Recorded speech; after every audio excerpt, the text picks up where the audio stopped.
भारतीय सेना मार्च 2026 में कश्मीर में एक बड़ा सैन्य ऑपरेशन शुरू कर सकती है। आतंकी संगठनों ने कश्मीर में हाइब्रिड टेरर मॉडल को सक्रिय करने के निर्देश दिए हैं। इसमें आम नागरिकों के बीच छिपे हुए पार्ट टाइम आतंकी भी शामिल होते हैं। आतंकियों और उनके समर्थकों को यह निर्देश दिया गया है कि वो सोशल मीडिया पर किसी भी संदिग्ध गतिविधि की जानकारी शेयर न करें। इतना ही नहीं, आतंकी संगठन ने अपने कैडर से यह अपील की है कि वो अपनी किसी भी चीज की परवाह किए बिना एकजुट होकर के कार्रवाई करें। दरअसल भारतीय सुरक्षा एजेंसियों को हाल ही में जैश-ए-मोहम्मद, लश्कर-ए-तैयबा और हिजबुल मुजाहिदीन जैसे आतंकी संगठनों के द्वारा प्रसारित कुछ मैगजीन और कुछ डॉक्यूमेंट्स मिले हैं, जिसमें नौजवानों को संगठन से जोड़ने और हमले की तैयारी करने का खुलासा हुआ है। ये मैगजीन दिसंबर में आतंकी नेटवर्क के जरिए पब्लिश की गई थी। ये मैगजीन या 1-2 पेज के स्टेटमेंट वाले पेज का पीडीएफ बनाकर अलग अलग ग्रुप्स हैं जहां पर इनको पहुंचाया जा रहा था। ये कंटेंट उर्दू और अंग्रेजी में है। अब सुरक्षा एजेंसियों के सोर्स ये बताते हैं कि इसका मकसद पढ़े लिखे नौजवानों को टारगेट करना है। मैगजीन के जरिए आतंकियों को आर्मी के ऑपरेशन और आगे की तैयारियों की जानकारी दी जा रही है। इसमें 33 साल से फरार आतंकी जहांगीर का इंटरव्यू भी शामिल है। वही आतंकी संगठन मैसेज देने के लिए ZUV नाम से एक लेटर भी भेज रहे हैं। ZUV मतलब है मेरी जिंदगी मेरी रूह की मौजूदगी से है।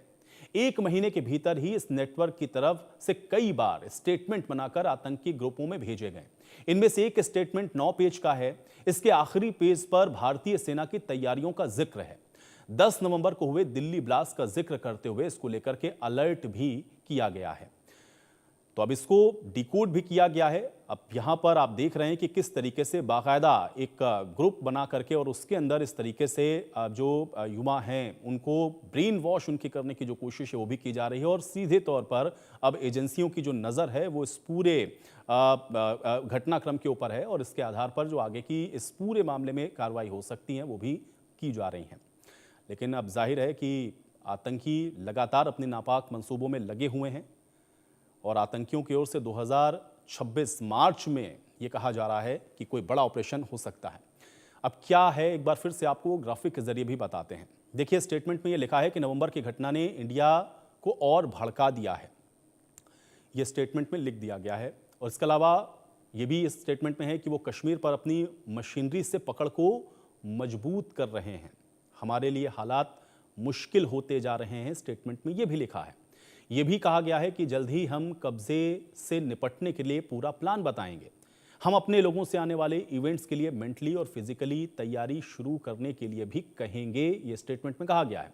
खासकर नौजवानों से कहेंगे कि वो सर्दी का समझदारी के साथ इस्तेमाल करें। ये बताना जरूरी है कि इंडियन आर्मी और कश्मीर पुलिस को ऑर्डर दिया गया है कि जैसे ही रास्ता बर्फ से साफ होना शुरू हो वो ऊपर के इलाके में ऑपरेशन को शुरू कर दें। मार्च 2026 से इसकी शुरुआत हो सकती है। इस बारे में हमने अगस्त में ही ऑपरेशन प्लान के बारे में बताया था और इसलिए अगर हम जल्दी जवाब नहीं देते हैं तो हालात और खराब हो जाएंगे। 14 दिसंबर को जारी ZUV के लेटर में नौजवानों को नेटवर्क में भर्ती करने की भी बात कही गई है। हथियारों के साथ विरोध करने वालों को खत्म करने के लिए इंडियन आर्मी को ऑर्डर मिला है। आर्मी कश्मीर के ऊपरी इलाकों में बड़ा ऑपरेशन शुरू कर सकती है, ये इस स्टेटमेंट में लिखा गया है। तो यानी कि एक बड़ा प्लान भी किया जा रहा है और स्टेटमेंट के जरिए ये जो संदेश हैं वो दिए जा रहे हैं। हालांकि इसको डिकोड भी कर लिया गया है। घुसपैठ की जो कोशिश है वो आतंकी लगातार करते रहते हैं, लेकिन एजेंसियां भी पूरी तरह से आप देख रहे हैं कि अलर्ट पर हैं और उसी का नतीजा है कि ये जो स्टेटमेंट थे उनको डिकोड किया गया है।